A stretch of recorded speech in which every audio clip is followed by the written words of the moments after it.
So the Healthy Rivers Dubbo Alliance would like to acknowledge that we're meeting on the unceded lands of the Talbragar Wiradjuri Nation tonight, and we'd like to pay our respects to elders past and present and extend that respect to all the First Nations people here who've turned out tonight. Thanks.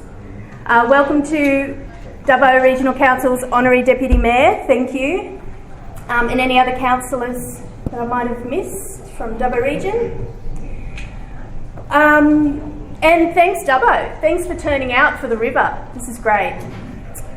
So my name's Mel Gray and I'm organising a bit of a group of people who object to plans to build a re-regulating storage project on the Macquarie River at Gingin. So this is what's there now, not Chris, because Chris is there, but this is what's there. So over 100 years ago, there was a big concrete wall built right across the river to divert the whole river. And not long after it was built, something or someone knocked it down from about 9 metres to about 5 metres, which is what you can see there. It's still a bit of a drop. So the plan is on the next slide to build a brand new structure, a re-regulating storage 200 metres downstream from the old concrete wall that we just saw. Now I've added this blue square here and the words current weir level just to give you an idea of how it is in perspective to what's already there. So that's about a 5 metre drop, but I still think looking at that it's hard to get a sense of the scale of what this thing would be.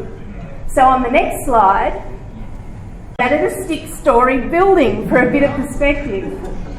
Now this thing will be massive. The gates alone will be 2.5 storeys high. The in-channel dam that it would create would be 32 kilometres long. This dam will, and the dam that it's created will, it'll destroy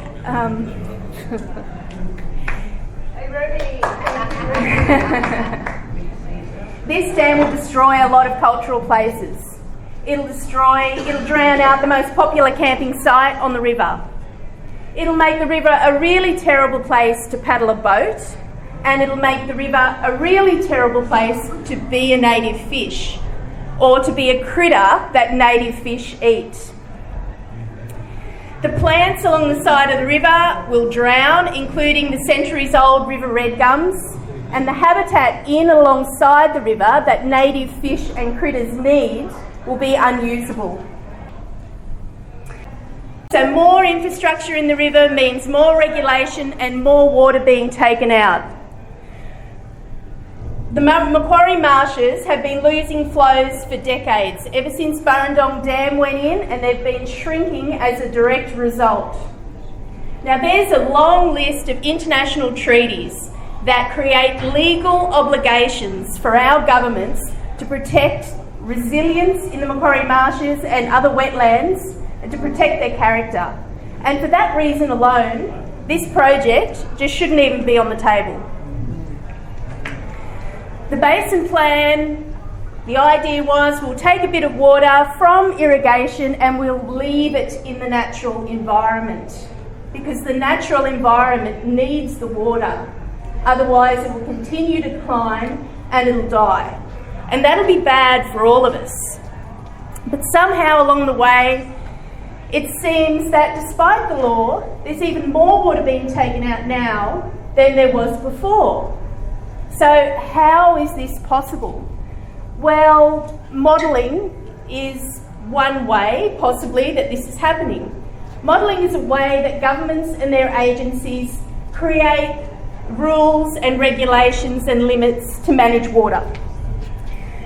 Modelling is very smoke and mirrors stuff, it's very secretive stuff, and it always seems quite often that the answer they come up with is that even more water can be taken out and the same environmental outcomes can be achieved with less water.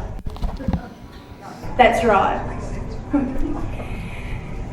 I've known people who've worked in and been involved in water regulation for decades and decades, really intelligent, switched on, committed people who in recent years have been shocked, speechless, like at the audacious and outrageous outcomes of modelling that government and their agencies are expecting the public to accept.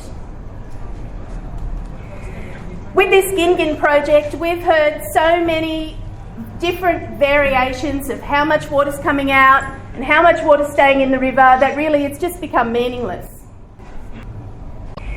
This must be a magic pudding of a project because as time goes by, the volume of water that's coming out is increasing, and at the same time the volume of water that's staying in downstream is also increasing.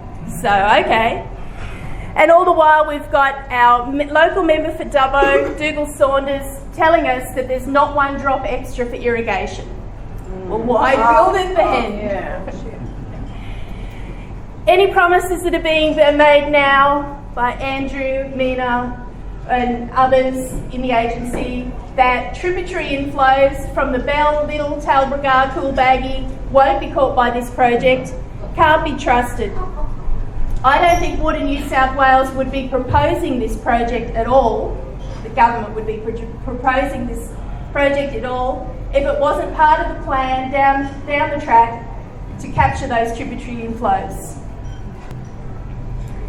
So this project would change the river forever into an irrigation delivery channel for the benefit of irrigators upstream while putting the irrigators downstream out of business. We can forget tourists, recreational fishers, we can forget grey nomads and kayakers coming to the Macquarie, and we can forget the Macquarie Marshes.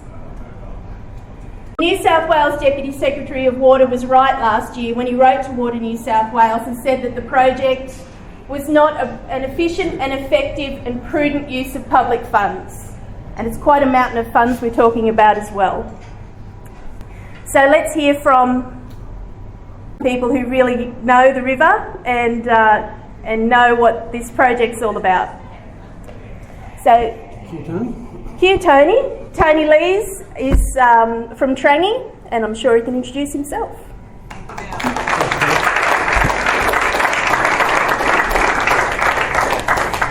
As you can see, I'm not Mel, I need notes. Okay, so yeah, I'm Tony Lees.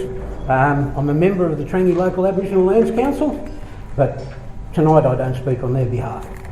I'm on the Aboriginal Cultural and Heritage Committee. Tonight I don't speak on their behalf. My family still lives on this country, but I don't speak on their behalf. I'm here to speak on behalf of the Wambuul, which is what we call the Macquarie, because it's got no voice of its own and it needs to be heard. Sorry? Bit closer? Sorry.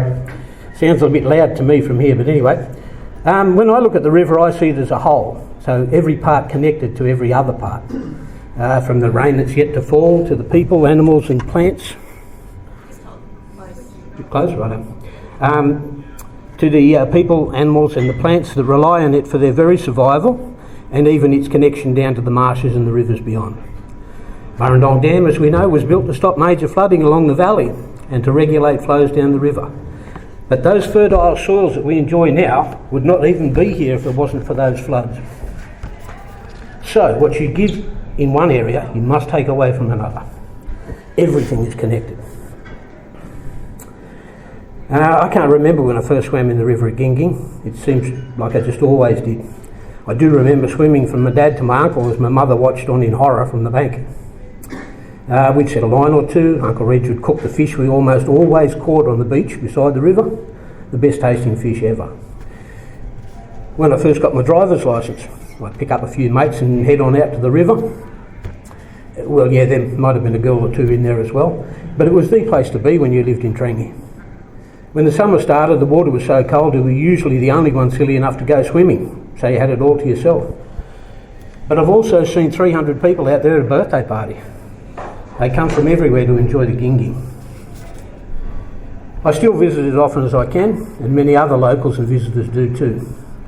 It's rare to be alone out there these days, it seems that there are still plenty of people that take advantage of this unique location and water access, despite the poor condition of the entry road most of the time. The area in the warmer months is seldom without swimmers, campers or fishers. The close proximity of parking means that the young, old or disabled people can easily access the river and the physical and mental stimulation that it provides. And that's beyond measure. It's great to see the parents are still taking their kids to enjoy it just as much as my parents and grandparents did before them. And I really do hope that that can continue into the future. Engineers say that the wall is so dangerous that it has to be removed before it fails. Well, that will be a sad day for many people, but at least the area will still be there for all to enjoy. It will not be as sad as watching the beach flooded forever and the best recreation spot on the river, in my opinion, lost to us all. The proposed new dam might have a new recreation area, but I haven't seen it on any plans yet, so I don't know what it might look like. Who knows, it might be better than the existing area. But the cost to the locals and visitors will be less water left in the river for us all. And the benefit will be for a very few indeed. And what about those users downstream? So taking an extra 17 billion litres of river water has to reduce the flow for all the farmers, the locals, the visitors, the animals below the new dam. And how do they feel about having to survive with even less flows? Not happy, I would guess. What you give to one, you must first take away from another. Everything is connected. So Water New South Wales says that the new re-regulating storage will improve water security, reliability and delivery efficiency in the Macquarie Valley. What it doesn't say is the impact it will have on the river itself. Less water for the river means less water for us all. Tonight, some very knowledgeable people will give you a better understanding than I ever could about the negative impacts of further over-extraction, of the decline of fish quality, quantity and breeding zones, and the impacts on vegetation throughout the valley to the Ramsar-listed marshes and beyond. I have heard several times that the river's never been healthier or that it's never fished better. Well, I'm sorry to say that you either don't spend much time on the river or you're simply not old enough to know better. The river's health is in decline.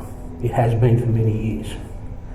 Many publicly available government reports even go so far as to classify the river health as extremely poor and the native fish as threatened or endangered.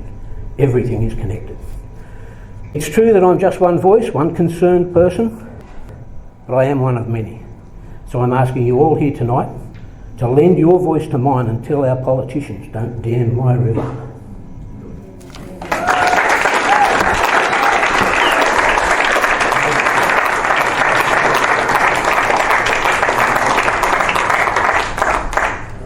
Yeah, thanks, Tony. So Richard, we're lucky enough to have with us tonight Professor Richard Kingsford from the University of New South Wales. He's going to talk to us about what he knows. Thanks, Matt. I'll get you to go back one, Peter. Can you just go back one? So I guess I'm just going to carry on the challenges and talk about, some of the next. And again, you might not have seen this, but this is the Living Planet Index about what's happening to biodiversity around the world. And if we assume 1970 is the baseline, so that's one, because that's when we started collecting data, and what's happened since then. And you can see in all the terrestrial systems of the world, compared to the marine and the freshwater, we've lost about 60% of our biodiversity in freshwater systems. And Australia is at the forefront or at the back, whichever you like to call it, of that problem. Next. So Macquarie Marshes, for those of you who don't know where this is, given that we're in the catchment here, I'm assuming most of you know, but it is all about connectivity. It's all about what happens at the top that influences the bottom. People talk about rivers dying from the mouth up, and also they talk about transferring wealth from the bottom of a river to the top of the river. You should think about that when we talk about decisions made in river systems. There is a nature reserve there, but mainly the country's owned by landholders. And even in the Australian government has admitted to the international community. You can see the furore at the moment about the Great Barrier Reef and the ability of the current government to admit such things, but we have admitted that the Macquarie Marshes is likely had a change in ecological character due to what humans are doing to this river. And we do have a substantial amount of environmental water in this system. Here's a bit of a 101. I know most of you know what happens to rivers, but I'm just going to run quickly to what the problem is. So if you think about a river system and what happens in this, the water flows down, goes onto the floodplain like the Macquarie Marshes. When we change that river and we put a big lump of concrete, Burrendong Dam for example, in the top of this river system, it allows us to regulate it. We can move flows down that river system, and when we're thinking about GinGinWeir, this is another form of regulation. And eventually what happens, because we're taking more and more water out of that river, there's less and less to be flooded. Peter? And not only that, it's all about constant control of a river's natural processes. We build levee banks, we build a whole lot of structures, if you just keep going, Peter.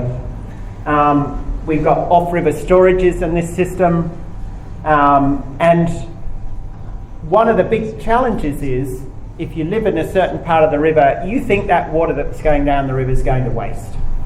So this was a quote out of the Land in 1995 from someone at Mudgee.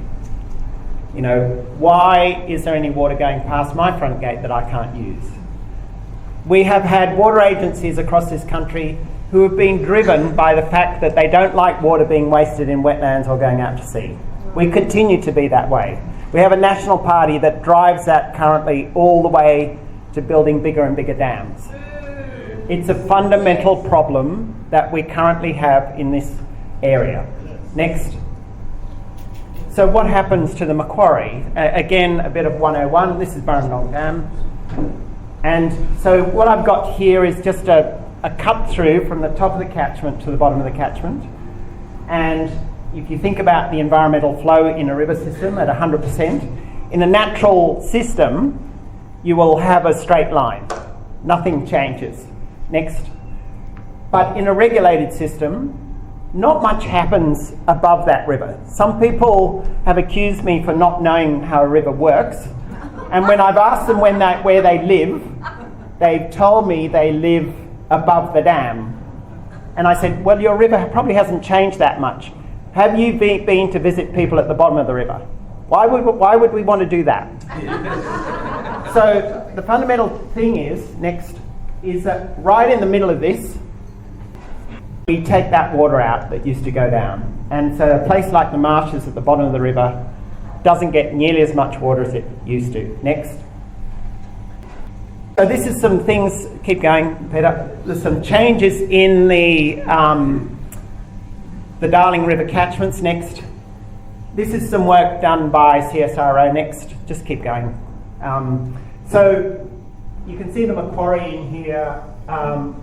In terms of reductions of flows, this is in 2008, so some time ago, and was considered currently around moderate to moderately high under climate change, and I'll come back to climate change. I'll also come back to these figures because I think they're wrong. Next.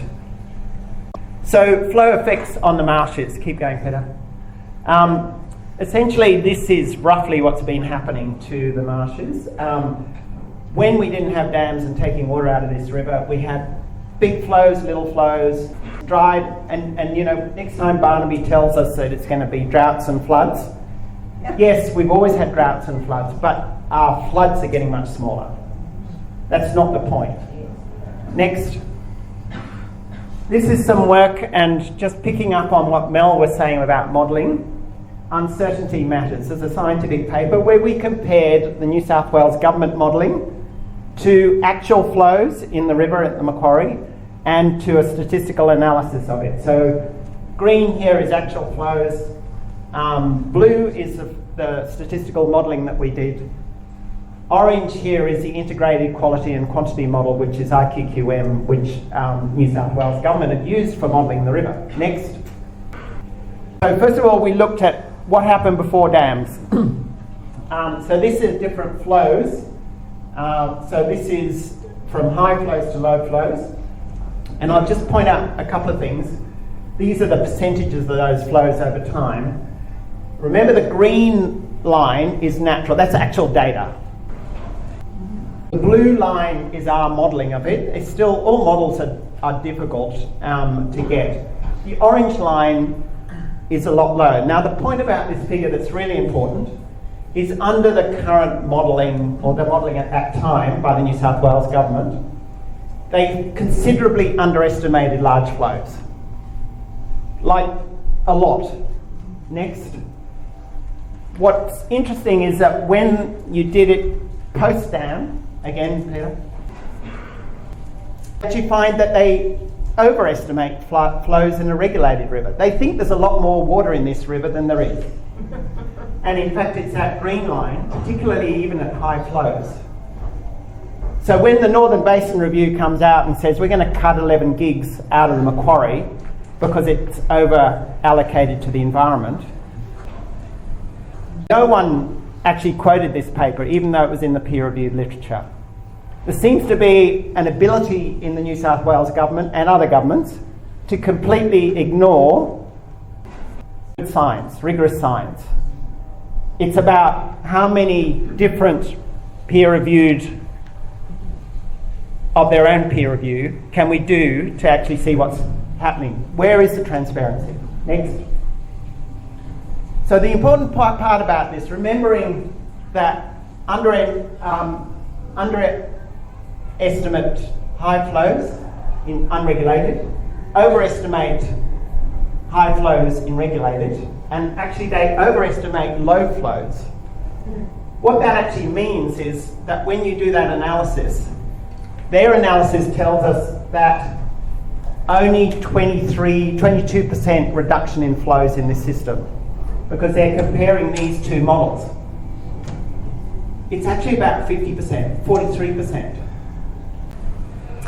Our statistical model gets much closer to that. Next.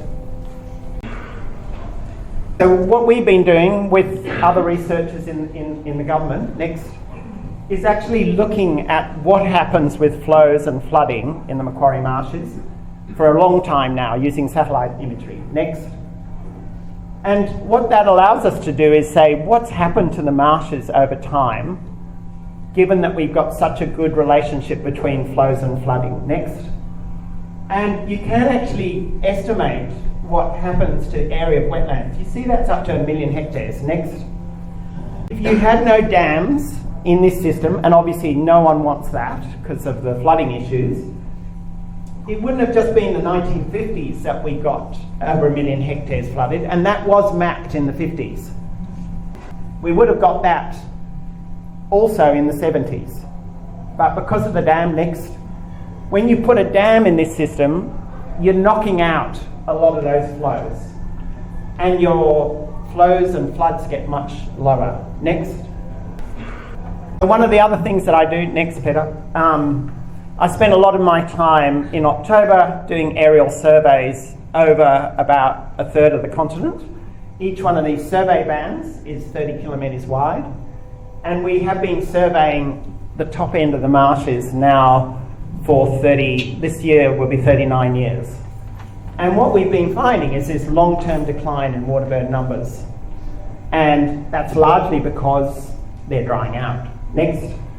And more recently we've been surveying all of the other river basins in the Murray-Darling and the major wetlands. Next. One of the major attributes or major values, not just for you in the Macquarie, but for the nation, is what happens to these colonially breeding waterbirds. So these are, next. This is what happens with these egrets, ibis, herons.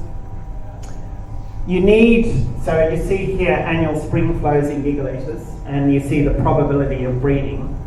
you see this relationship where you need to get 200,000 megalitres plus into the marshes before these things go, before they breed. And if we're not breeding them here, there aren't many other places we're breeding them. They do breed in big numbers in the Bullagall system on the Lachlan, but the New South Wales government's going to make sure they don't again by building a big dam there. Next. So, straw-necked ibis. When I talk to Garry, who lives in the Marshes, and he tells me how these really clean up the locusts, these are what we call ecosystem services. These are things that nature does for nothing. But the sorts of decisions that have been made in this system mean that nature can't do it because we're knocking them out. Next. And so you have this whole relationship between flows and flooding for a range of different species. Next, Peter. So, I mean, we have calculated how much this has affected this breeding, and we estimate that it's taken out about 100,000 nests about every 10 years, the amount of water that we're taking out of this river. Next. But what about colony sizes? Why should we care? Next, Peter. It's worthwhile, this is some work I did a while back, looking at different colony sizes across the country. And you'll see this goes Alligator River, so this is up near Kakadu, Lake Eyre Basin. Next. Just keep flicking through the lot on this one. But you can see that each one of these species, the marshes is where the action is, or was where the action is. One of my big concerns, and I know a lot of locals, particularly people who live in the marshes, is are we going to see these floods again? Are we going to see these massive colonies again? Next. So you can see that on every scale the marshes is outstanding, but we don't seem to be treating it that way. Next. I had a PhD student, Jo Ocock, and I said to her, I want to know how many frogs there are in the marshes. And she said, well, that's a bit hard, but let's work out how many tons of frogs there are in the marshes. So this is flows along here in blue. Next. In red, so these two floods, 20,000 megs, 5,000 hectares flooded, 900,000 megs, the 2016 flood, and 190,000 hectares flooded. So next.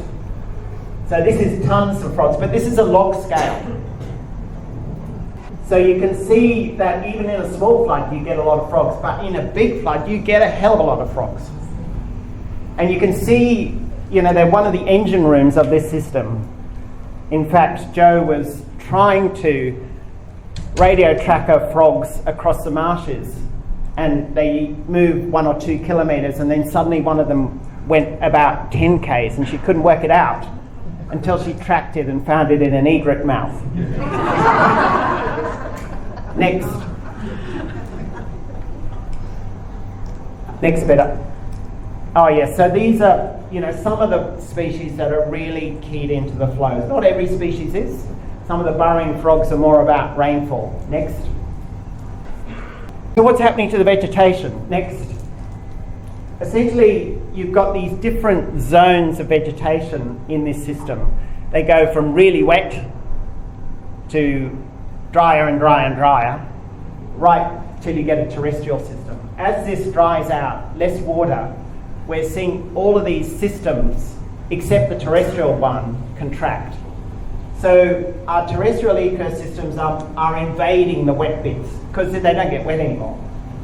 In an ideal world, we would get a lot more environmental water that would go back and restore this system. That's part of the challenge. Next. The other major issue in this system is not just about the large dams in the top of it. This is the Macquarie. Next, Peter. This is an area that we did some work in some time ago. You can see the nature reserve there. But you can see there are a lot of structures. The water obviously comes from the south here and goes north. There are off-river storages, there are tanks. there are also a range of levee banks that are changing the way the flows go across. When people talk about Macquarie Marshes, it is a massive system. It is not just those green patches. It is a mosaic of wetland. And that water needs to get through this intricate maze of channels and levees before it gets up into the marshes. 1,600 kilometres of channels there that can intercept flows and change them. Next. And I come now to GinGinWeir. Lovely photo. Looks beautiful. Next. And we hear from Water New South Wales that it's going to increase the efficiency. Efficiency is a wonderful word, isn't it?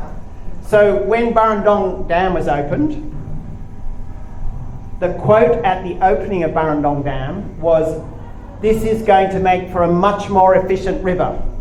We're not going to lose that water in the Macquarie Marshes anymore." And then it's going to do everything. As Mel said, this weir's going to do everything. It's going to give us more water for towns, farmers, stock, domestic supply, and of course, maintain natural flow. No dam has ever done that. I don't see why this one's going to be any different. Next.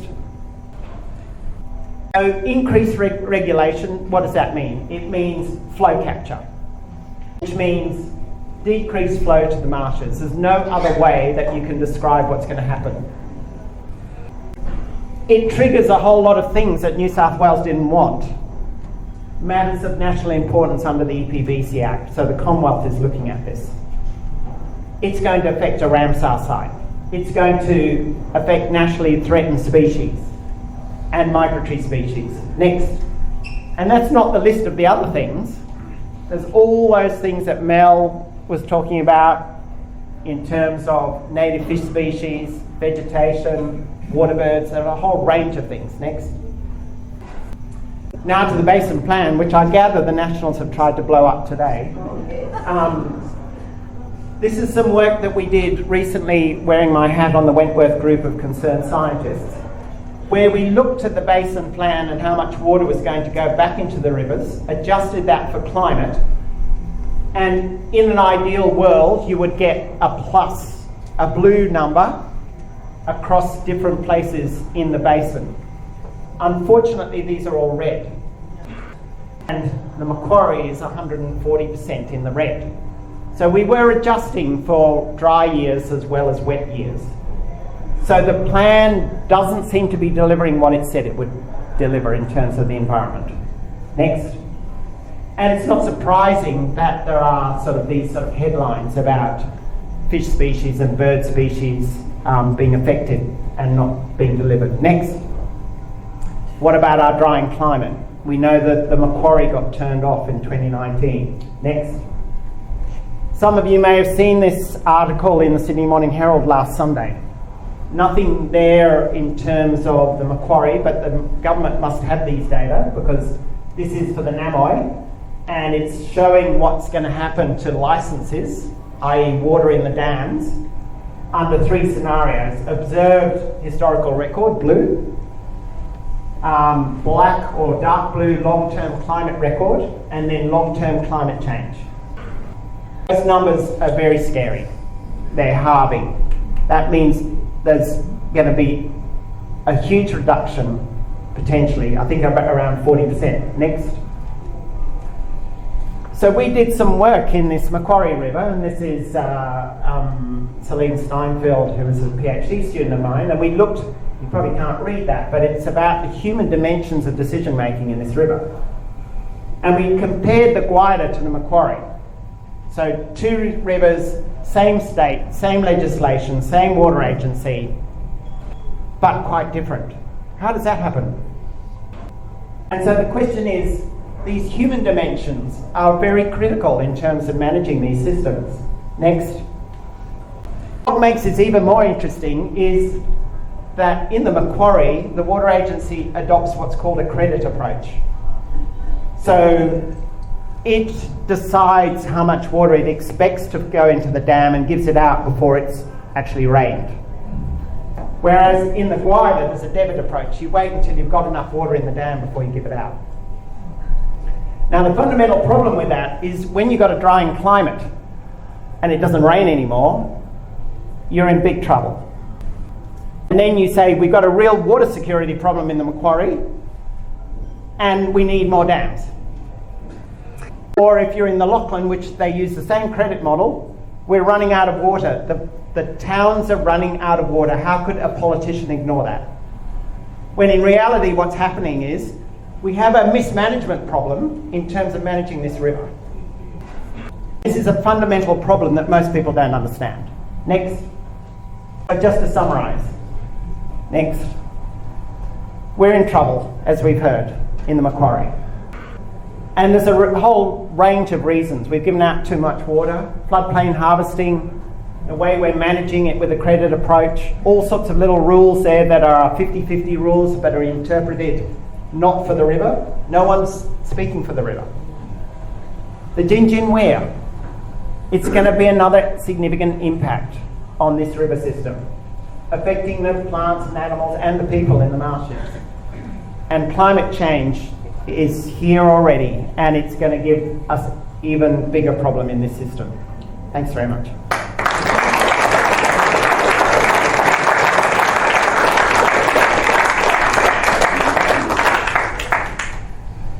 Thank you very much, Richard. Okay, we're going to hear from Mr. Garry Hall, who is from the Macquarie Marshes Environmental Landholders Association and has a private Ramsar wetland on his property and is a private Ramsar manager.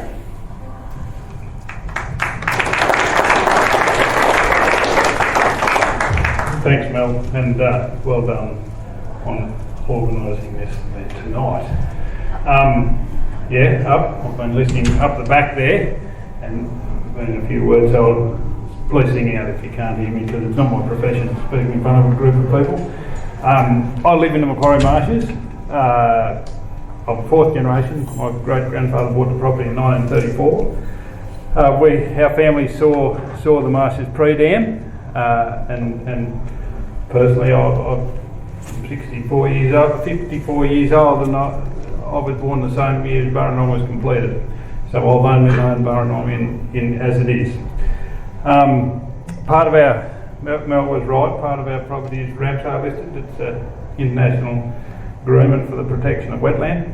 I'm pretty disappointed in both state and federal government at the moment. They're not doing much to uphold their commitment to protecting the agreement that they've signed up to.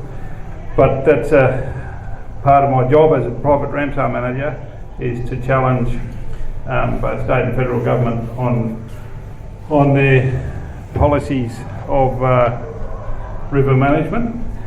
I'll just start with, I'm not as prepared as the previous two speakers, so please bear with me a bit. I'll start with our community that live and operate functioning businesses in the Macquarie Marsh area.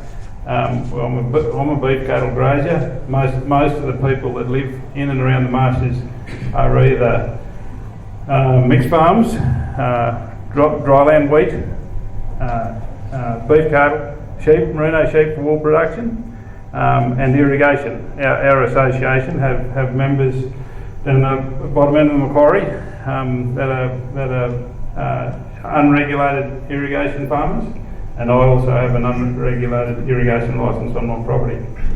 So we've got a united group of people that all stand to be impacted by the proposed re-regulating structure. I have found Water New South Wales to be pretty decent to work with. Andrew and Nina are here tonight. Good on you for coming. I reckon if anybody here's got questions, they talk to them. They've always been very approachable as far as I'm concerned. I don't think Water New South Wales are the right people to carry out this proposal. They are the river operator, after all. Their objective is to become more efficient. So I've been involved in this through my position as chair of the Marsh Landholders. I think I've got on some committees because I've been involved in the Environmental Flows Reference Group, or more broadly, Environmental Water Advisory Group, we're now being termed. And we've got Bev and Mel here in the room also sit on that committee. The process, how it's played out, has been disappointing for me. From the very beginning, and Andrew knows this, I've had big concerns about the capture of trib flows by the proposed re-reg structure. A lot of people that don't have a good understanding of how the river is operated, if there's a water order in place and the water order in place and there's water coming out of the tribs, that being the Bell, Little River, Corbaggy Creek, Talbragar, that order is filled out of those tribs. And now whether you think it's right or wrong, that's just the way it is in river operations in this valley. To deny that and allow all the tribs to go through unimpeded down the river to the marshes to connect to the Bow and Darling would be an ideal scenario. But I'm a realist. That's not going to happen. That would reduce reliability of all general security entitlements. So for those of us that think that the tribs are going to miraculously be let go, it's not going to happen. This structure, what this structure has the capacity to do is to make more use out of those tribs. Now Andrew assures me, I reckon he's told me 20 times, they're not going to touch the tribs. Right, I get that. They're not going to touch the tribs, but they're going to have a capacity to manage more effectively those trib flows. So I've asked from day dot, and Andrew will remember this from our meetings in Narromine, that I want to see historical usage of those tribs to fill water orders. I still haven't seen that information. For me, I've sort of got a bit of a foot in the door with Water New South Wales. I know the senior staff, I get along with them reasonably well, I respect the job that they do. Andrew's last comment was that information's not available. I'm sure it's available. If it's not available, I'm never going to agree to this project to proceed. Whether it proceeds or not, our community stand to be impacted. Actually, he's talking to Michael Rathel.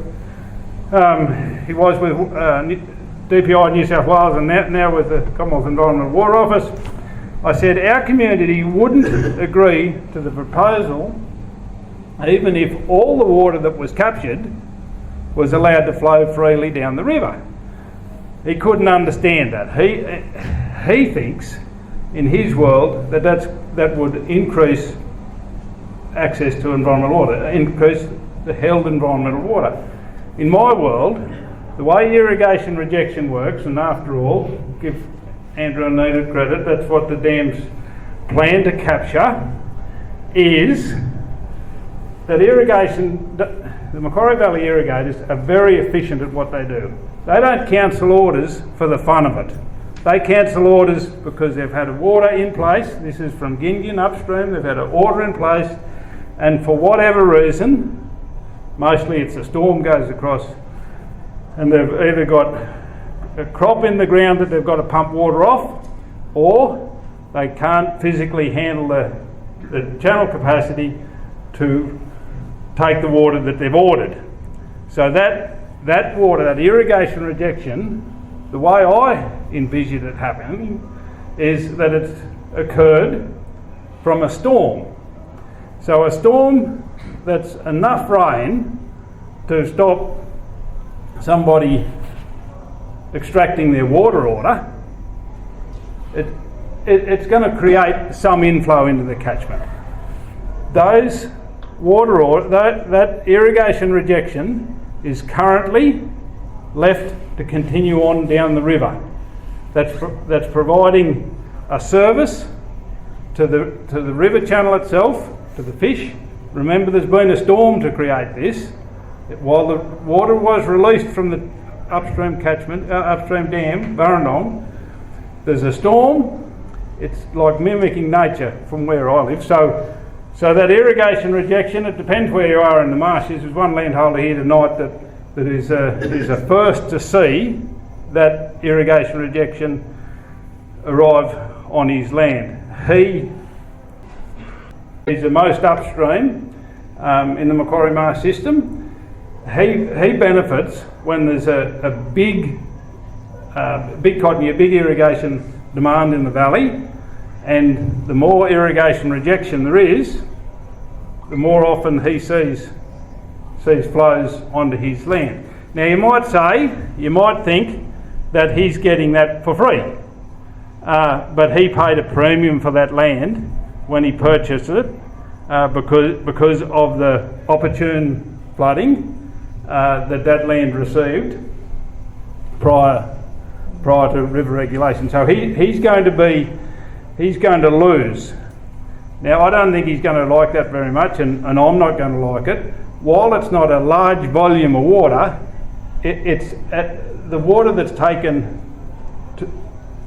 under the guidelines that I'm assuming Ward New South Wales will put to us. The water that's taken is currently providing a service, both an environmental service and a service to the unregulated river.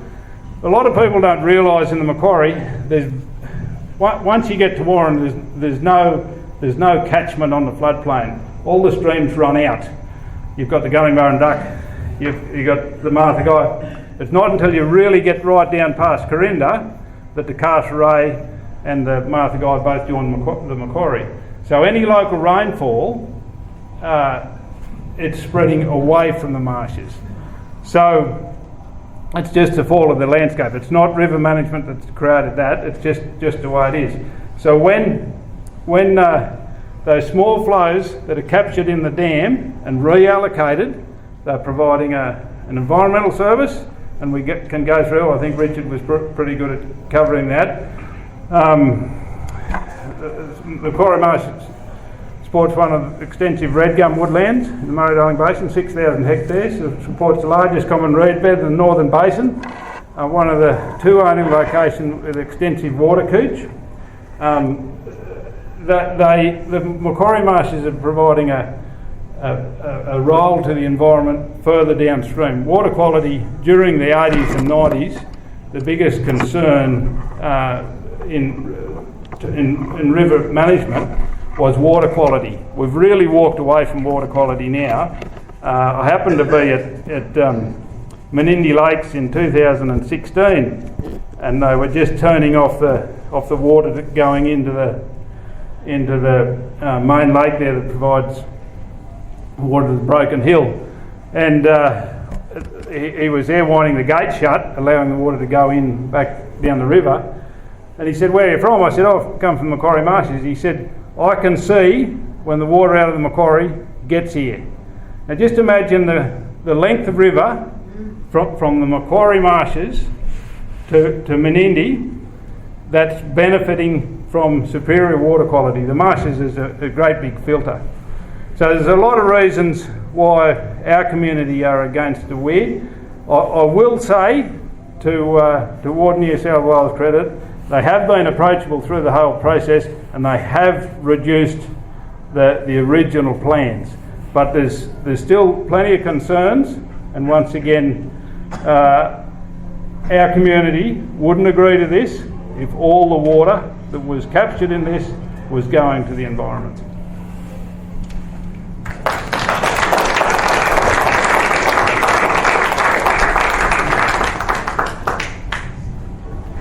Here's Bev Smiles. Bev's the president of the Inland Rivers Network. Been around for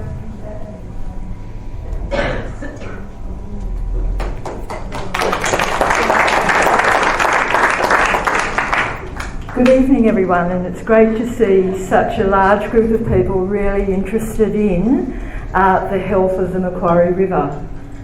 So I'm going to be talking about fish and the cost of this project, but first just a bit of background about the group, Inland Rivers Network. So we're a coalition of environment groups and individuals, and we've been working for the health of our river systems in inland New South Wales in particular since the early 90s. And the thing that triggered our group to be formed in the first place was the world's largest blue-green algae bloom in the Darling River in the early 90s. So the Darling River's really been the canary in the coal mine for our river management in New South Wales, and the Macquarie River being one of the important tributaries of the Darling. So what we do here in the Macquarie affects everyone downstream as well. So Inland Rivers Network does not support new dams or structures within rivers and streams because, as you've heard it, they change the natural flow regimes of our rivers. They impact on our native plants and animals that are dependent on the variability of the flows. It changes the water quality and creates winners and losers amongst the water users themselves. And we've had a World Commission on Dams looking at what's happened globally with the impact of dams on our rivers. And the Commission says, well, demand management, reducing consumption, recycling, supply and end-use efficiency measures have a significant potential to reduce the pressure on our water resources for countries and regions around the world. One of the things that's just happened recently in New South Wales is the government's looking at regional water strategies, looking at these very things. So there is some opportunity here. One of the interesting things about the Macquarie Regional Water Strategy is it identified the business case for this GinGin structure, and that's all that it identified, the cost of the business case. So there's some real opportunities here to say, well, we can do things differently in the Macquarie. Next one, please. So, talking about our beautiful Murray cod, and as we know, they are definitely under threat. So, as we all remember the horrific scenes in the Lower Darling at the height of the drought, with those beautiful old Murray cod copping it in large numbers. We also had numerous fish kills here in the Macquarie, and with the river being turned off during that drought and the fish actually losing their good habitat refuge, our keen recreational fishermen that live in the valley spent a lot of time trying to save the fish out of those holes before they dried up completely to move them to somewhere that they could survive. And I mean, you know, that's our local river here in the Macquarie. Next. So the issue with the Macquarie, with the Murray cod, so they are listed as vulnerable under our federal environmental law. And they're a breed that rely on flow, on river flow, so they're called flow specialists. And the Macquarie River is actually a very important breeding area for Murray cod in the Northern Basin. And you've heard Garry mention the Environmental Water Advisory Group here in the Macquarie. We make decisions on how water that sits in the environmental water bank account in the dam, we make decisions about how to use that water. Because the fish suffered so greatly in the drought, we've been using a fair bit of our environmental water licences to try and improve the breeding opportunities for the Murray cod over the last couple of years, since 2019. So we've been releasing water at a particular time, specifically to encourage and to provide the right conditions to trigger breeding. So one of the things we did in spring 2020, we actually used the environmental water to provide a stable flow height during the month of October, which meant that all the breeding sites, all the habitat areas had water covering them, that the fish weren't turned off by having big fluctuations happening, which often occurs when you've got water orders and water extraction. So we used our environmental water to help the Murray cod breed, and it actually provided good water temperature and the stable conditions, and we had good results, particularly in the mid-Macquarie. So these are some of the larvae that were found after that breeding season. So New South Wales Fisheries are putting a lot of effort into following the work and the decision making that's happening in this catchment to do with encouraging our Murray cod to breed up again. So the problem with having a much larger weir pool from this proposed big structure is that it's actually going to decrease the area of flowing water. And Professor Martin Mellon Cooper is a famous fish person, and as he said, if you raise the weir pool, you drown that flowing water out and you reduce the actual habitat for breeding for the Murray cod. So we need that flowing water. They rely on that flowing water once they've laid the eggs, for the eggs to disperse downstream and for the fish larvae to disperse to where they can get a food source. So by increasing this weir pool to 32 kilometres of river that will sit still, basically, it increases the risk of these fish eggs not being able to disperse. They just sink to the bottom and die.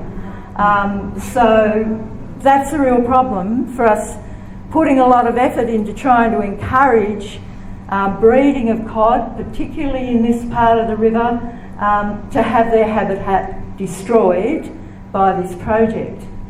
And building a fishway on this new structure will not solve the problem of that level of loss of breeding habitat in the river itself. Next one, thanks. So this is the site on the river where the new dam is proposed. You can see some beautiful habitat there, those logs in the river. Murray cod love that type of habitat. So the structure that Mel showed you, that 8-storey building, that's where it's going to go across the river if it goes ahead. And then all of that vegetation on the side will be drowned out. Next one. So that's an aerial view and just about where it's proposed to go, and everywhere back from that for 32 kilometres is a big weir pool at when it's full at that height that will drown out a lot of that natural vegetation that you can see that's quite isolated in the surrounding landscape where all the cropping's occurring. So you've heard a bit already about the justification for this re-regulator, and it's mainly to improve water access for general security licence holders. And as you've heard from Garry, went into a lot of detail about this, the commitment's not to capture the natural inflows from the tributaries. But if the structure actually goes ahead and is built, this commitment could change. And we've seen this in the past with other projects in the Macquarie Valley.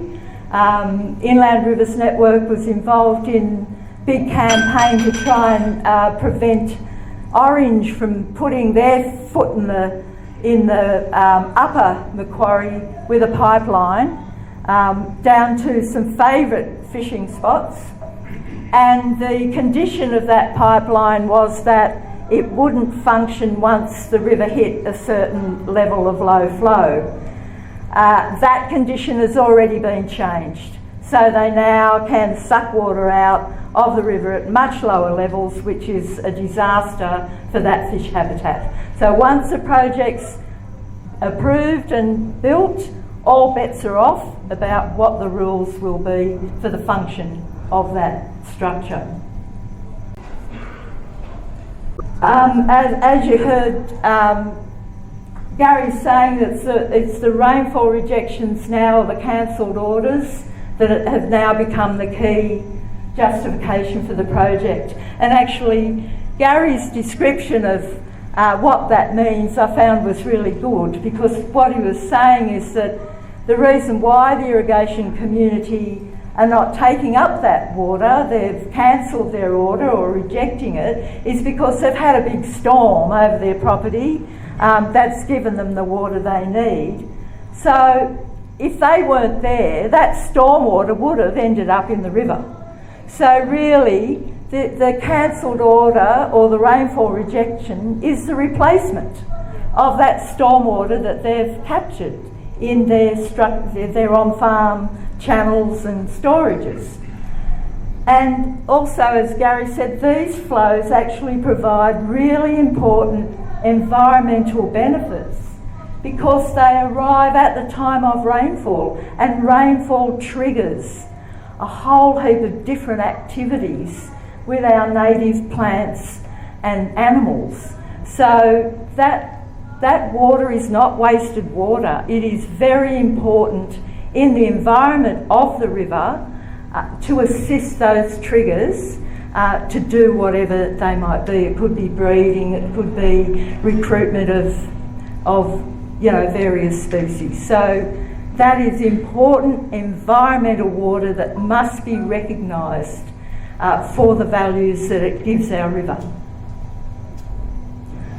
So this is the complex river system that we're talking about. The weir we're talking about is the one here near Trangie, near this one. And as you can see, the various channels there taking water a long way away from the river.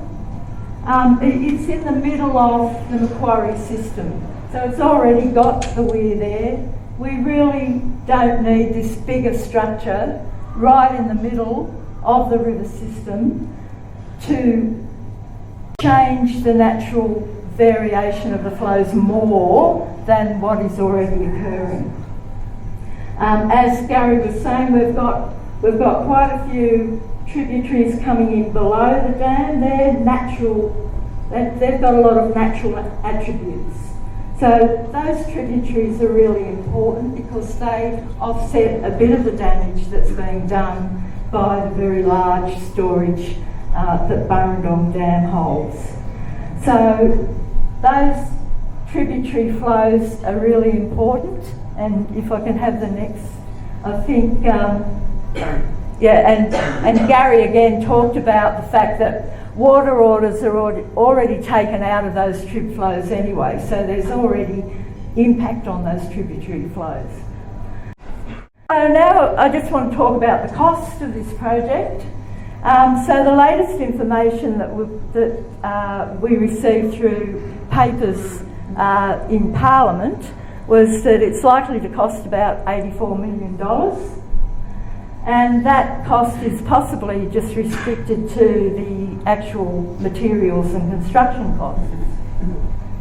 So without us seeing the final business case for this project, then we don't know what the real cost actually is and what is being considered as a cost in the business case.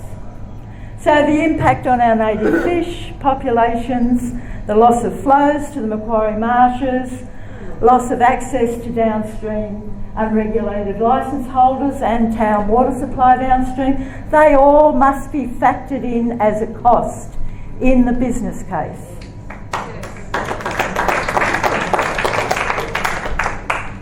So everyone with an interest in the health of our river, we're entitled to know what information the government is using to make decisions. So that's why we've been putting a lot of effort into calling for the business case. We need to see what's in it and how this decision's being made. Excellent, Peter. So who pays?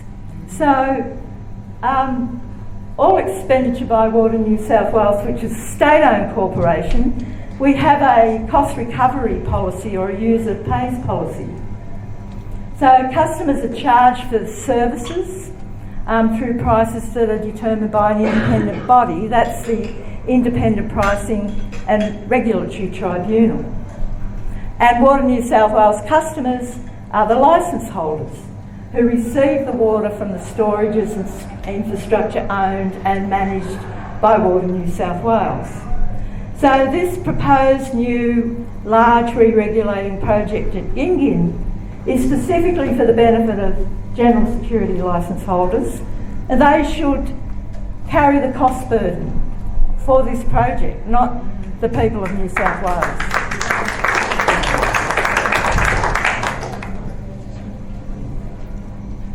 So together, if we all work together, we can actually get a sensible outcome and stop this project from going ahead.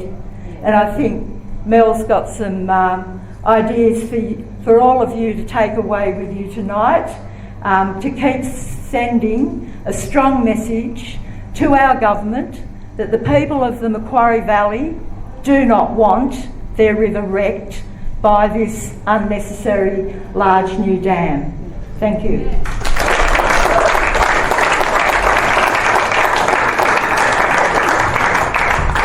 Thanks, Bev.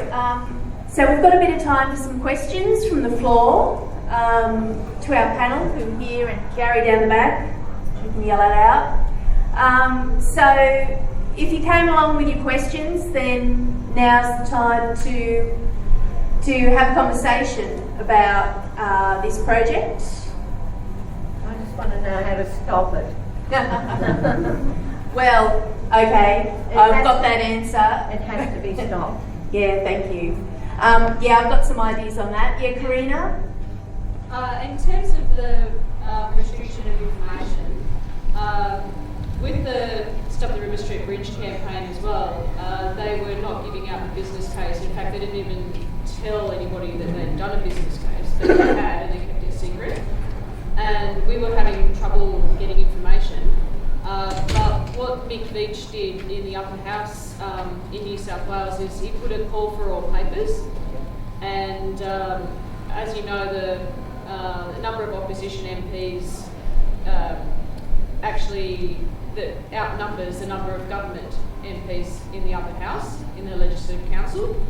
So if you can speak to some members of Parliament about putting that action in, because once the business case was released, then that's how we found out that the benefit cost ratio for the River Street Bridge was only 0.3, which means that for every $100 of value that goes into building it, we only get $30 worth of benefit out of it. So it's really a waste of time.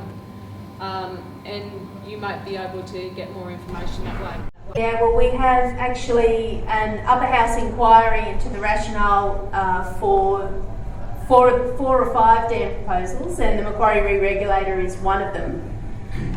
So as an outcome, do you want to speak more about?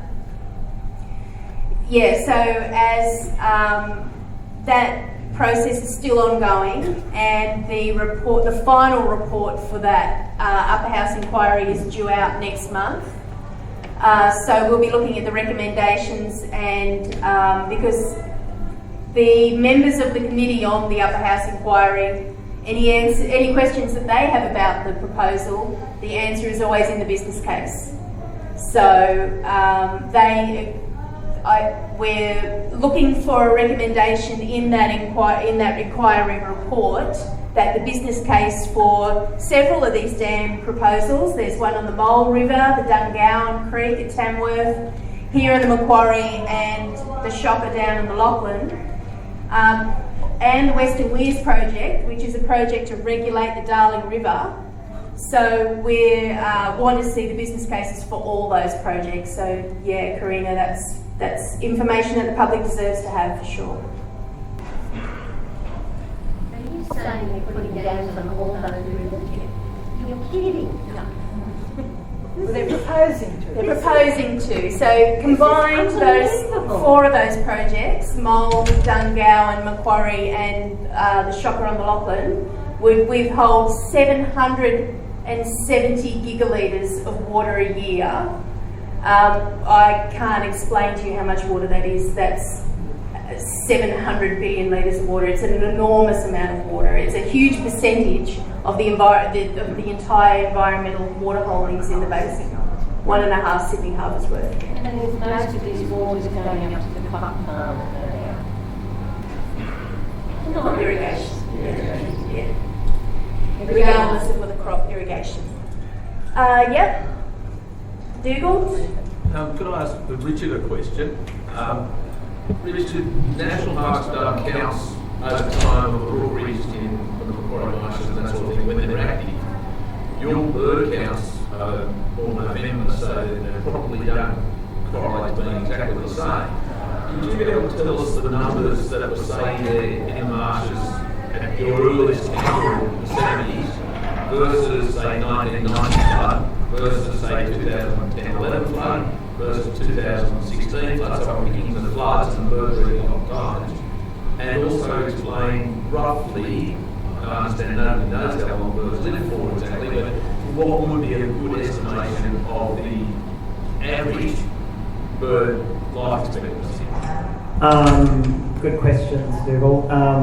So in terms of breeding, I think we started collecting data with Ray Jones in the Marshes, or National Parks did, in around the mid-80s in terms of bird breeding and the colonies, and got better at it, and so there is a good regime for counting nesting there, and you would know that we had big breeding events in the 90s and 1998, 2000, 2010, 2016, but they seem to, I'm just trying to recall, but I think Garry might know better, but there are over 100,000 early in the 90s, and I think they dropped to about 60,000 in the big floods in 2016, and not all the colonies went. And I think the number of breeding events are getting less frequent, and they're not as big, and they're not as extensive. But we do have that data, and we will, and some of it's published, but we will continue to publish it. In terms of what does that mean for a bird if it can't breed, and it can only breed every 10 years, it sort of depends to some extent whether they breed just in the Macquarie or they might go somewhere else to breed, like the Lachlan. But essentially their bolt holes are getting fewer, and these birds probably in the wild, they probably only live till they're about 12 or 13. So one of my big concerns is we're going to drop off a cliff soon, and suddenly we're going to lose a large number of birds.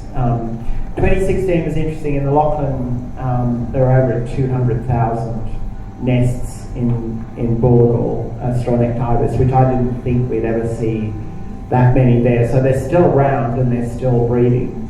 But this is the Murray-Darling is their stronghold. And so, the last question I think that you asked was about aerial surveys. We do about the top third of the marshes when we do aerial surveys that have been going since 1983, that were started off by CSIRO in the States, and I continue to run those. And we do the same methodology every year, all the time. I think we were estimating about 80,000 in the 80s, and I think the numbers have dropped to probably 10,000, and sometimes obviously hardly any when it's dry up there.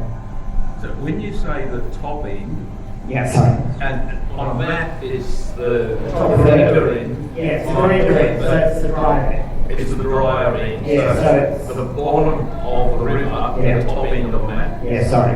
Yes. It's Dougal's right. It's the bottom end of the river, just before the Marshes water goes into Corinda. We do from basically Corinda down to about Blue Light, I think. I think where Peter, the McClellan's are. Shirley? Who are the general security water licence holders that are going to benefit from this to the detriment of everybody downstream of this weir? So most general security licences are held by the irrigation industry. There is a big holding of general security licences by the Commonwealth, but collectively the irrigation industry in the Macquarie owns the majority of the general security licences. So for the benefit of a few, a huge number of people downstream, right down to the Murray River, will be losing not just the environment but people and livelihoods. Absolutely. So stuff them. I can't argue with Shirley. I can't argue with Shirley. And what is the loss to the environment of the impact of this 32-kilometre backwater on the riparian zone along the river, which is extremely important to the benefit of the whole environment of this area? This project poses a risk to half of the remaining natural places in the Narromine Shire. When they widen the road from Dubbo to Narromine, I'm afraid that might be the other half.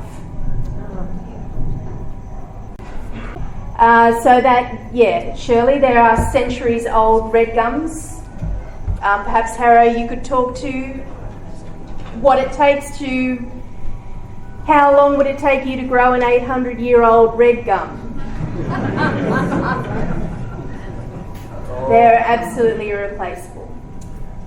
Efficiency optimisation by the department to do it. Okay. Modelling. We'll model it. We'll model it. Yeah. Just one at the back, Dougal, and then I'll come back. If the natural flows of the river are very up and down,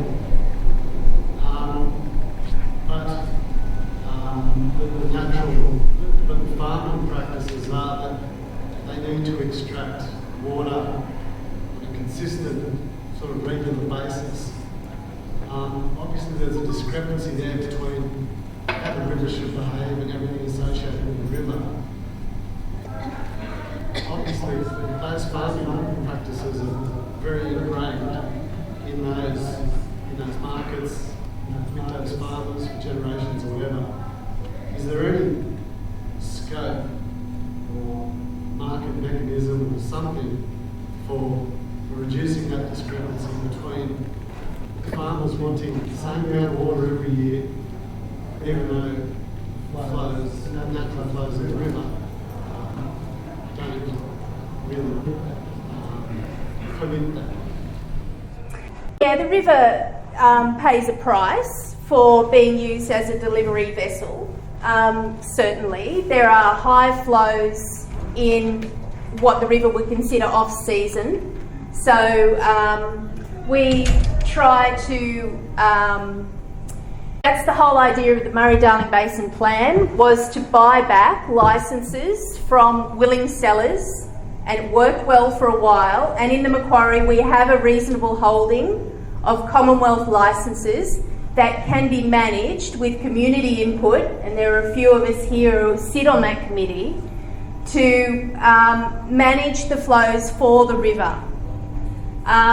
So we try to offset and it is a compromise. The river is compromised by then, after, and we usually do the environmental work from July to November-ish, October, November, and that's when the orders pick up, and that's when the river gets high, and it goes high through Dubbo. And the river is compromised by that. what I guess we're here talking about with this project is let's not make it worse. Because if this re-regulator goes in, then the whole river is an irrigation channel. But at the moment, at least half of it's still the natural as we can make it. But we're just trying to not go completely into a channel.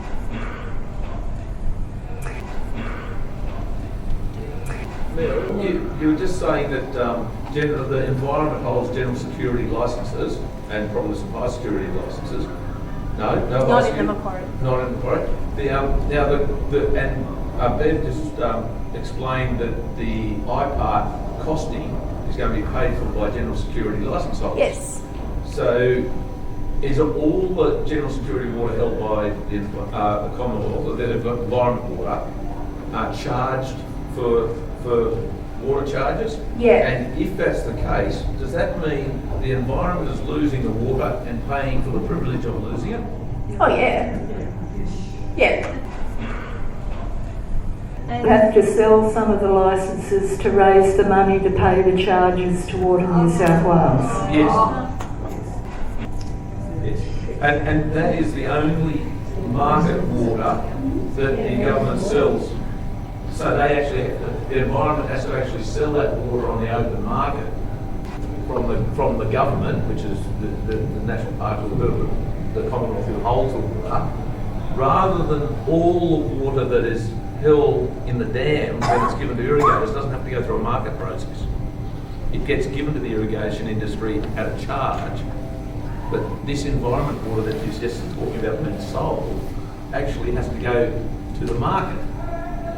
Why can't all the water held by the state before it is given to the irrigation industry actually have to go through that same market process as the water held, the environment water that's held?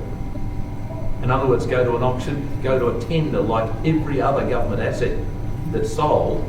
Why is it given to the irrigation industry at a predetermined, supposedly cost recovery price? There might be some I don't know. I can't speak for the government on that one. A lot of history of use there with the way the system's set up. And I mean, we've got a perfect example with what's going on at the moment with assessing and granting new access licences for floodplain harvesting. Like they won't have to tender on a market for those licences, they will just be handed out.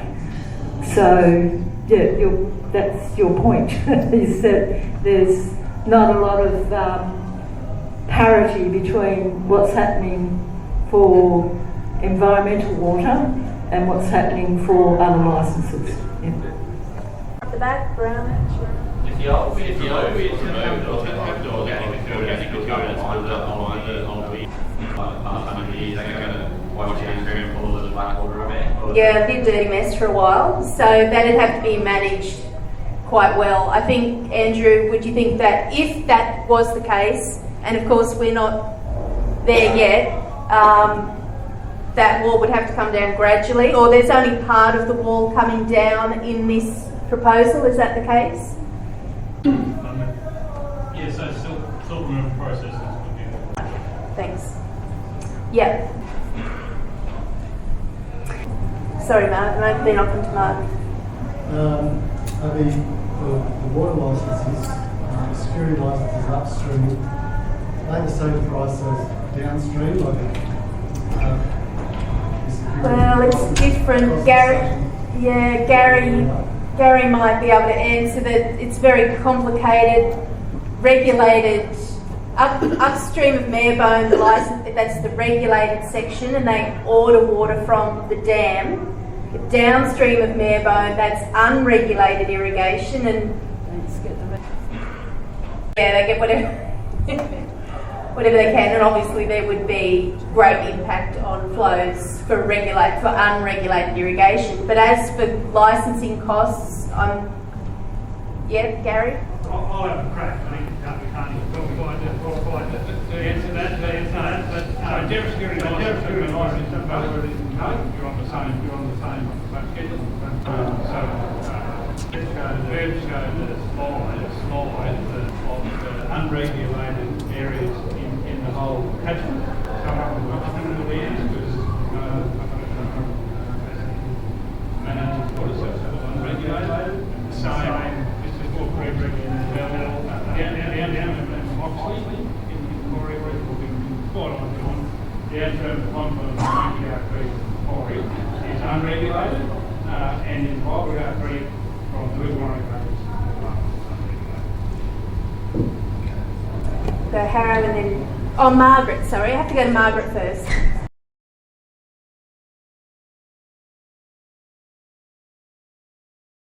I'm just wanting some answers about the actual licences. I sort of understand if a farmer has paid for a certain amount of water and then is waiting to get that water, has a right to get that water. So in a year of drought when there's no water in the river, is that sort of credit possible when there is water in the river? And does it work in reverse when there's been a really lot of heavy rainfall like this year?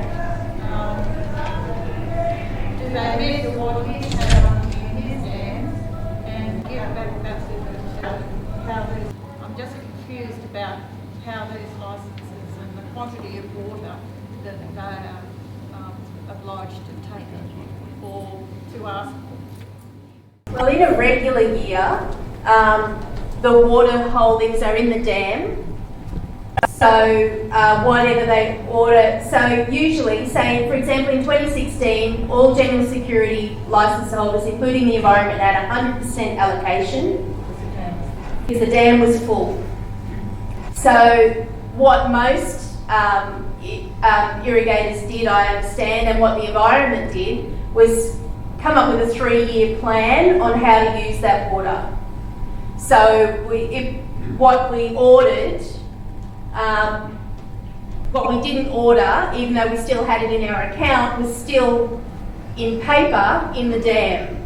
But the problem that we found in 2019, as Bev explained, and I think Richard explained, is that we use debit accounting in the Macquarie, so they sold us water that wasn't physically in the dam, and that's why Burrendong ran out and the river was almost cut off at Burrendong. But in the reverse, Margaret, I think that's interesting how you're saying if there is a lot of rain and on-farm dams catch a lot of water, then that's floodplain harvesting water that's kept for free. That's in the process of being licensed, and there's lots of disallowances going on, and today announced another upper house inquiry into the licensing of floodplain harvesting. So no, that isn't credited back to the river, that's kept for free at the moment, and that's a huge issue, and you'll be hearing a lot about floodplain harvesting if you haven't already. That sort of... Yes, sort of. I sort of could see that the mass of the farmer is paid for it, and he wants already got a pig, already got a pig, let's say on the Tuesday. They can sell it to another farmer. They don't want what they pay for, so they can sell it to another farmer. Yeah, water is tradable. Maths done to show that they've got more water than what they paid for, because it's fallen out of the sky every year, and the big that you're about to take. They get funding back, juice on the capital that you're about to take. And can they get funding back?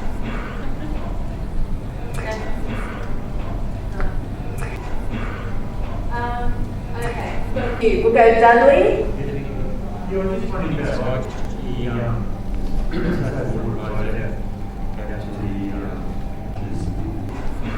Marshes. What about underground?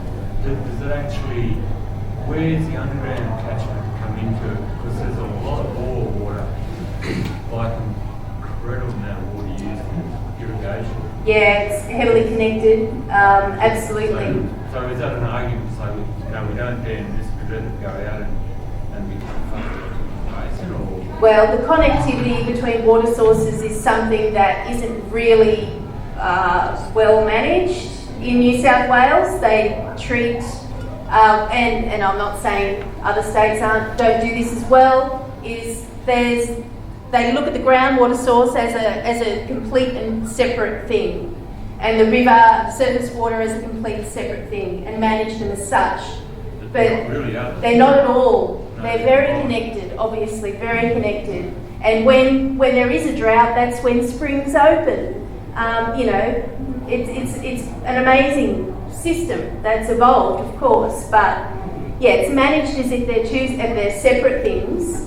And when the scoping report came out early last year, the years are going pretty quickly, for this 6 gigalitre re-regulated storage that we're talking about tonight used to be a 9.5 gigalitre storage plan, and the weir pool would have been 60 kilometres.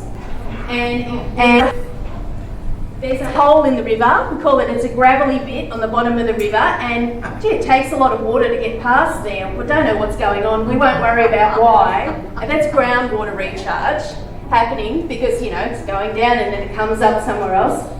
But I think I saw in that scoping report talk of, now I don't want to say anything that might be wrong, but I took that to mean lining of the river was the plan. But anyway, that's not happening anymore because, not that this project's going to go ahead, but if the current plan is only a 32 kilometre weir pool. But yes, of course, if you mess up with one water source, you're going to mess up the other water sources. Of course you are. All connected.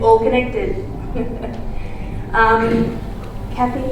Oh, I was pretty sane. All right. I wish they just looked at rehydrating the landscape, keeping the grasses, maintaining everything. But the other thing I heard years ago, but I don't know if it's true or not, that people that can buy water have nothing to do, own no land, no nothing. And so the inflation of that that is a problem in the basin. I don't think it's really a Macquarie. Yeah. Oh well, who knows? Yeah. There was what was called the National Water Initiative in 2004, and water was separated from land ownership, and a trading market was set up so that if you have a water licence, you can sell it to somebody else. You can either sell the licence permanently, or you can do what's called a temporary trade. So in just that season. And it's whoever's got the most money in the catchment will be the one that can pay for the most water, and that's becoming a real problem right across particularly across the basin. And you might have heard something about all the almond growers that are now down on the Murray, and they can pay a lot more money for water than a dairy farmer or a rice grower. So it's really causing a lot of social imbalance now. So the separating the water from the land is something that Australia has done. We've actually privatised our water more than any other country on earth, yet we live in the driest inhabited continent on earth. So our water management issues are enormous, and they're not getting any better. But we do not need any more structures in our rivers.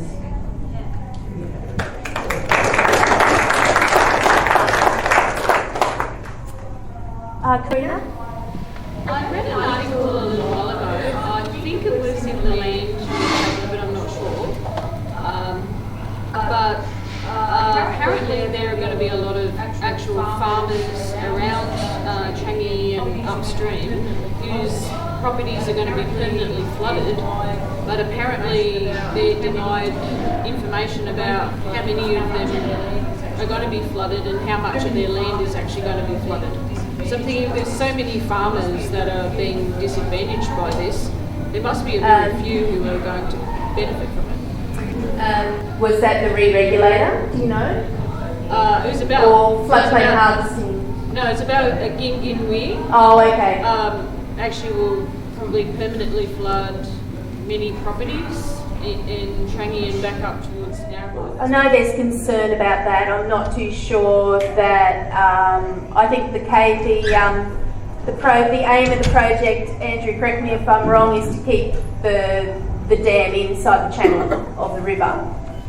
But that could have impacts on small creeks. But I know there is a lot of concern with landholders, but we don't really have all the information on that. So Water New South Wales would be talking to all the landholders there. So it's a concern. Yes. How do we affect water temperature and velocity just downstream of the dam? Yeah, great idea. Great question. Well, exactly. It's not going to be. It's certainly going to impact the temperature of the water, the velocity of the water, depending on how much they're releasing. Yeah, exactly. Will the temperature increase the chance of algal blooms happening on Macquarie?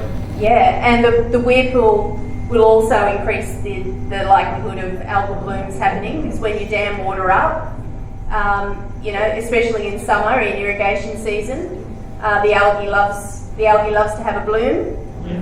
So yeah, water quality was definitely highlighted in the documentation that came through the Department of Water New South Wales as an issue, and also the erosion of the banks in the 32 kilometres, and there was talk of lining the banks with some, with whatever. So that's a 32. That's why it's a dam. It's a long, sterile, dam. So yeah, water quality, velocity, turbidity, all that it's a channel. It's an irrigation channel. It's not a natural flowing river anymore. Yeah. Would those effects go all the way through to the marshes, or would they cease at some point, or we've got no idea really?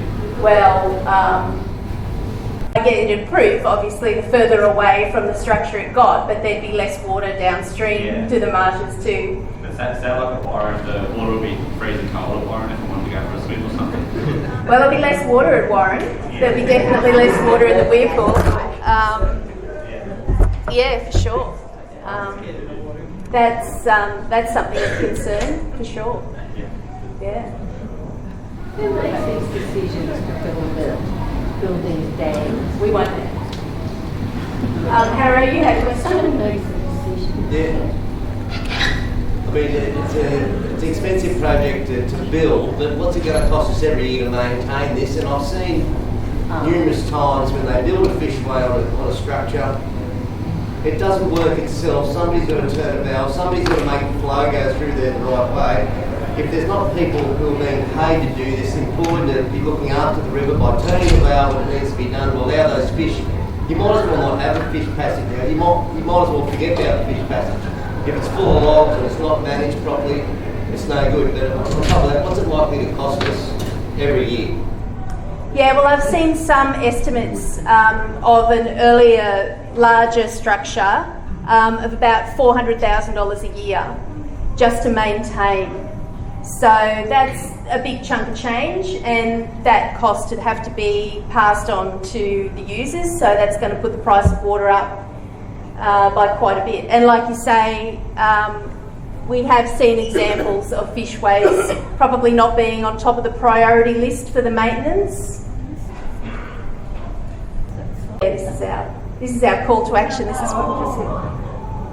I just realised I missed a slide in my presentation. I must have jumped over it, but I actually had the information that, Water New South Wales had the responsibility to build about 11 fishways in New South Wales over the last 10 years, which hasn't happened.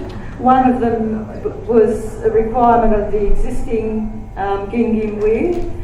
The money was actually raised to do it and disappeared. So again, while there's promises to put a fishway on this new structure, we really can't trust from the history of behaviour of the water managers that it actually would happen. So until they prove themselves to sort out the current backlog of fishways in New South Wales, we can't trust that anything that's promised with this structure will actually go ahead.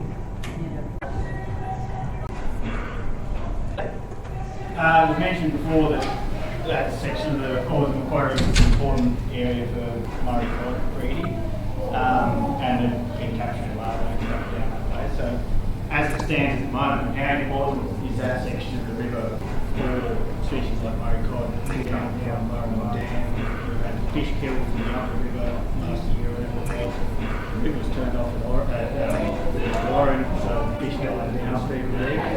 So, as it stands at the moment, how important is the section? As it stands at the moment, how important is our Murray cod populations have taken a hit big time in the last couple of years. Like you say, with the turning off of the river at Warren, that was a really horrific and traumatic event for the community and the environment. We've lost 90% of our populations just before the horrendous drought that we've just been through. So our populations in the Macquarie of Murray cod and other native species have taken a big hit, and they need all the help they can get. And Burrendong is a huge, big cold water pollution issue. So despite the cold water curtain, it's still a big problem. And cod are very sensitive to temperature. So by the time the water's nice and warm, it's around the mid-Macquarie. So we find that that's the hotspot for Murray cod breeding.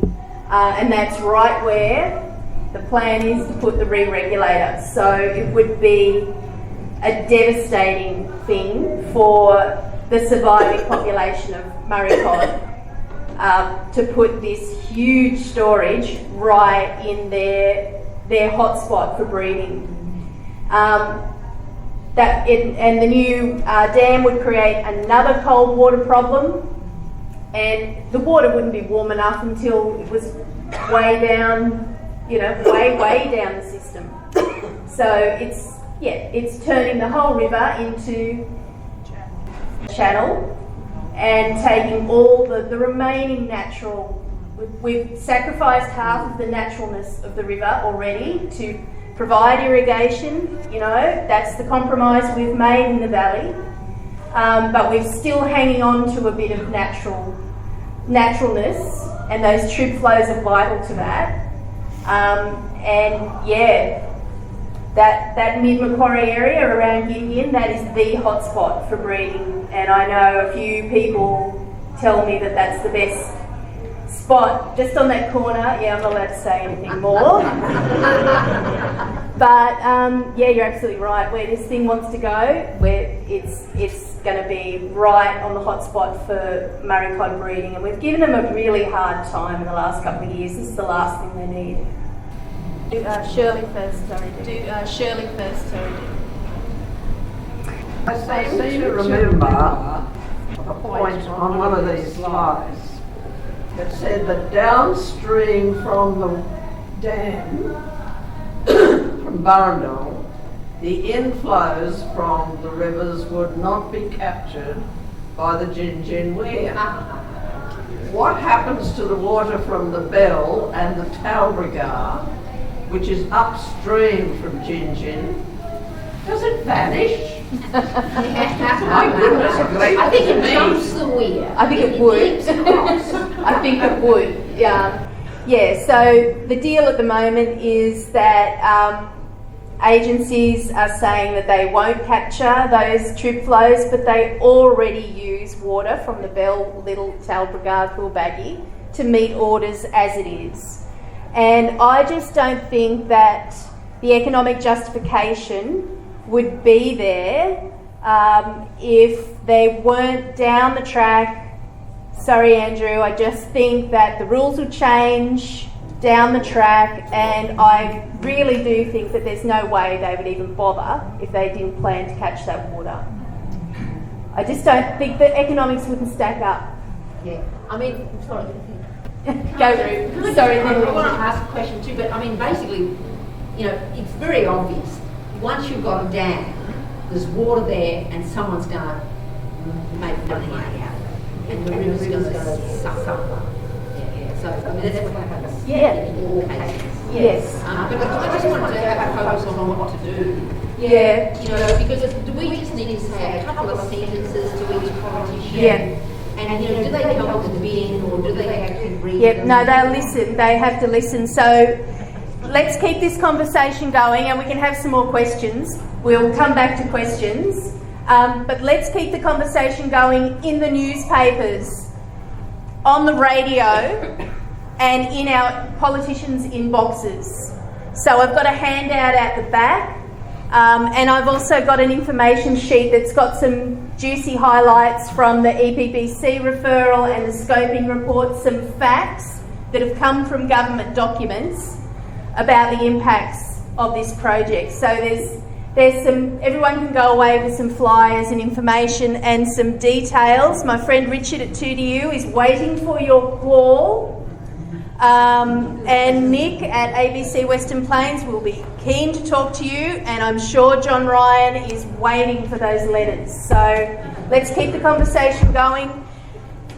And your MP, the Honourable Matt Keane, Environment Minister, he needs to hear from us. He is the man responsible for those Ramsar wetlands. They're on his neck. So he needs to be reminded of his obligations, legal obligations, to protect the Macquarie Marshes. And yeah, Dugald, it's his electorate that this thing is planned for, so he needs to know what his electorate thinks about the plan. If you happen to live downstream, then please give Roy an email as well. So that's our actions. Rose Jackson, Shadow Minister. Yes, we'll... Absolutely. I don't have Rose's email, but we'll get it. And they take notice of your postcode. That's what they look at. So they want to know where people are coming from. And, you know, if they get a lot of people from the Dubbo area, from the Dubbo electorate, really not happy about this project, that adds up the numbers. Yeah, they do notice. Dugald? Could I ask, I'm a different Dougal to that one too. And I'm not buying yours either.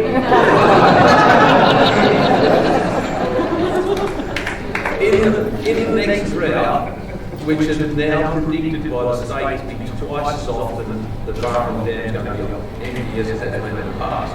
In the next drought, if this weir isn't there, if we take the example of what they did in the last drought, cutting it off Warren, would they be cutting it off at GinGin? Yes. And if they're cutting it off GinGin, what pipelines to where are they going to build? And then if those pipelines and infrastructure are there, why are they only going to use them in time of record drought for human consumption? And you could quite rightfully say, yes, we've got a big town of Narromine, Trangie, Talbragar, Warren, Devertire, Gilgandra, Canamble, Parks in water, in times of drought. But if you've got that infrastructure there, why then wouldn't those pipelines be being used for things like feedlots, gold mines, all those other the environment? So it would be very efficient. I can see it in my mind, I'm afraid. In the regional water strategy, there is an option there for a rule or a protocol that would mean in a drought the river would be cut off at GinGin. And we know what it was like for stockholders and people and the environment and fish and turtles and frogs downstream of Warren when the river was cut off. Stop, yeah, I thought it was going to. Yelling time now. So that I'm afraid is the plan. And the pipelines, yes, there are pipelines in the regional water strategy. You can see the plan, and there are people here who are much better understanding of this than I, to pipe Burrendong to GinGin and then GinGin, not to Nyngan, but I think down the Bogan and out to Cobar. One further question that I've got a rumour of, those actual pipelines aren't going to necessarily be one-way pipelines. No, that's right. So the pipeline that goes to, say, Canamble could actually have coal seam gas water or radioactive-based water being delivered through to, say, just take an efficiency idea, through to a gold mine at Parks. Oh, look, it could get really ugly, yeah. And climate change is going to be really hard on the valley. You know, what came out in the regional water strategy is really scary. Now is the time that we're on a precipice. Now is the turning point.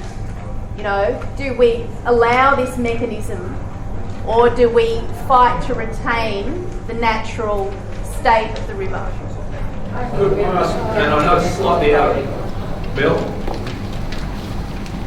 could I ask Richard if you can outline what we're looking at here or with climate change? Yeah, I mean, I think, well, there are two things. We know that temperature's going to increase. It is increasing. That means that evaporation is higher. Means water doesn't stay in the landscape as long. The marshes will dry out quicker just because the temperature rises. The issue about rainfall, the models, as far as we can see, or I'm seeing, is that generally in the southeast, so of the Murray-Darling, and where the Macquarie is sort of on that cusp, it is getting drier, or more predictably drier. So less rainfall.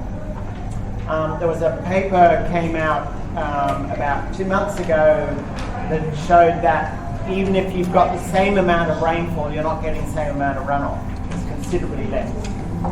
And that's because the landscape's getting drier and that water doesn't go as far. So there's that aspect of it as well. But from what I saw in that in the Herald article on the weekend, I think they said there's going to be a reduction of 30 to 40% in the Namoi in terms of inflows in the sort of 2050 odd. So you would think that would be similar for the Macquarie. And then you've got to think what's happening with towns like Bathurst that might be increasing and taking more water. What's the gold mining story?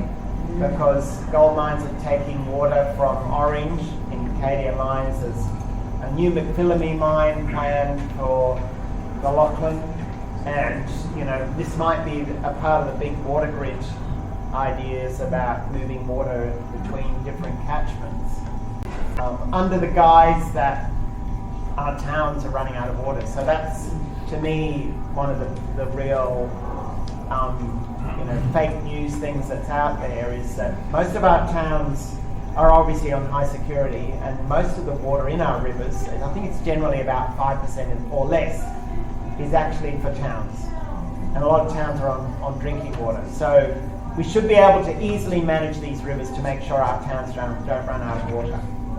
But we're not doing that. We're currently generally prioritising the irrigation industry above the environment and often other users in the long term. So we're giving up water that's not coming into the dams. It's only going to get worse.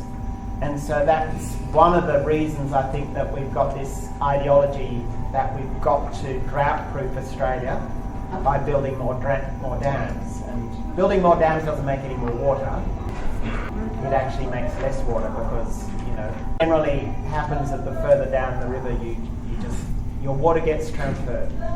They do absolutely. The truth is that rivers die from the bottom outward, and they're dying in the Murray-Darling. We've seen fish kills, we're seeing the marshes, there are lots of dead red gums in the marshes and other floodplains. It's not just that, it's actually also transfer of wealth upstream. So we're shifting the fabric, and water is, Mel said, water is very poorly managed, I think, because we're not actually counting long-term costs to future generations. Can I have a follow-up question? You just said that dams actually decrease water. So are you actually saying that by damming water you're slowing down or changing the water cycle? Well, and could you explain that? Yeah, if that's what you're saying, could you explain? Yeah, when I said decreasing water, they're decreasing water at the bottom end. But actually, in reality, there is another part of that equation that people don't usually look at, which is when you've got a large dam, it's actually a big body of water that's subject to some evaporation. So that water would normally have gone down the river. So that much water means there is actually less water in the system. But it is a water cycle, so water doesn't disappear, it goes up into the atmosphere and falls somewhere else. But for your particular river, it may be the water balance that you're getting less water in that river. Right, and so what you're saying, if you put it in a deep storage rather than a shallow floodplain, the amount of time that it takes to evaporate out of that storage, you're slowing the water cycle down. Well, no, I think it's going to evaporate quickly in a floodplain because it's very shallow and there's a lot of heat there. Yeah. But that's a natural system. But up there But up there, what I'm saying is, if you think about Wyangler, they're going to double the size of Wyangler for 21 gigs. It's a very, very, very expensive water. But they're going to increase the footprint of that dam. So there'll be more surface water area there, which means there's going to be more evaporation. So your yield in terms of downstream community is actually not going to be as much as if you let the water run down the river. There, and then Ron. Yes, Madam Chair, I congratulate Richard on a very impressive presentation, but I'm sure the graphs and things were over the heads of a lot of the people in here. But more importantly, if 26, 17, 18 and 19 taught us anything, it ought to be that we should manage a scarce resource very efficiently. Now, the Macquarie is the only regulated river in New South Wales that does not have a re-regulating weir. What we're proposing for this river, I would suggest that it should be embraced by the residents of the valley. As well as that, it incorporates the fish ladder, whereas for a few doubts in our mind about fish ladders, but up till now we've all thought fish ladders were a very good thing. But most of all, it's efficiently managing a scarce resource. Efficiency is a very interesting word. Efficient for one user is lost for another. Yes, sir? Richard, could you, I know you understand the other wetlands apart from the Macquarie Marshes, to maybe give an indication of how we could slow down the water cycle by starting to restore some of our upland wetlands that may even be above Burrendole Dam, and the whole process down and make it less efficient as a channel, more efficient as a stretching out of those low flows that we're missing because of in a dry climate. Yeah, look, I think there's lots to be done in the restoration world, and I think, if we could guarantee the environmental flows and the other planned environmental water to the marshes, I think it would have been good to look at a trajectory of change. In terms of upland wetlands, there are real opportunities in restoring some of those floodplains. There are difficulties even in that there is no spare water in these rivers. So whatever you take out, even if it's going through a wetland, as long as it's going down the river, that's good. But if it's staying in that wetland, it means there's going to be less going down the river. And we don't tend to look at the whole of this catchment very well. So I'm thinking with the pipeline that goes to Orange, for example, that's not necessarily thought about in terms of places like the Marshes. So look, I think there's lots of opportunity to restore wetlands, which is what I think you're saying, and slow water down because it reduces gully erosion and all of those things that we don't want in these river systems. But also, there are some challenges there. I think lots of farm dams are another challenge that no one's really looked at. People are putting farm dams up there which are denying this river of its water and some other places as well. So it's complicated, but we're not doing very good. Okay, everyone, we're going to wind it up. We're at time now, but this conversation is fantastic. Thank you so much for coming out, but let's keep the conversation going in the newspapers, on the radio, and in our MPs' inboxes. Ping, ping, ping. So, yeah, it's just please make sure you've signed in if you want to keep in touch. Linton? Can I just suggest that given this is an EPBC Act issue, Susan Lee should be up there as well. Fantastic. The Federal Minister for the Environment is responsible for the EPBC Act, yep, which this needs to be reviewed under. Yep. Despite a poor record, the EPBC Act is a tool that may be useful in this case. Absolutely. Thank you, Linton. There's another one. So I've got, make sure that you take home a handout with those details on it. And there's also a form letter to Gladys, to the Premier, Gladys Berejiklian. So if you wouldn't mind signing that one and leaving it here, and I can send them off to her, asking her to stop throwing good money after bad ideas. That would be great. So they're lined up at the back as well. Thanks, everyone. Thanks,